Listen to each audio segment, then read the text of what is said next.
मामा काय सांगाल, आज खऱ्या अर्थाने तुमच्या घरी देखील बाप्पांचं आगमन झालं? आज माझ्या घरी बाप्पाचं प्रत्येक वर्षी आगमन होत असतं, त्याप्रमाणे आज माझ्या गणरायाचं आगमन झालेलं आहे. निश्चित माझ्या घराप्रमाणे, माझ्या कुटुंबाप्रमाणे संपूर्ण राज्यामध्ये, संपूर्ण देशामध्ये सर्वांना एक आजच्या आगमनाचा एक आनंद असतो आणि निश्चित प्रकारे हा महोत्सव 10 ते 11 दिवस गणरायाचं आगमन प्रत्येकाच्या घरी राहणार आहे.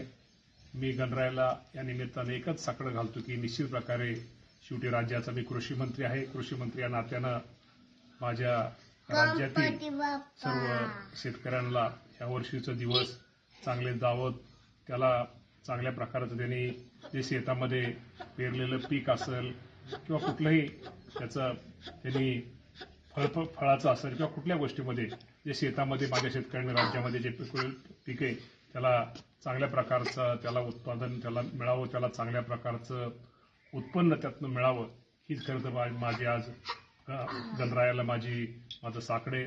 आणि निश्चित प्रकारे गणराया हे साकडं ऐकतो, तो सगळ्यांना पावतो. त्याप्रमाणे निश्चित प्रकारे येणारं वर्ष शेतकरी नाही सर्वांसाठीच येणारं वर्ष माझ्या राज्यातील सर्व जनतेसाठी नक्की सुखाचं यावं, त्यासाठी साकडं आज गणरायाला घातलेलं आहे.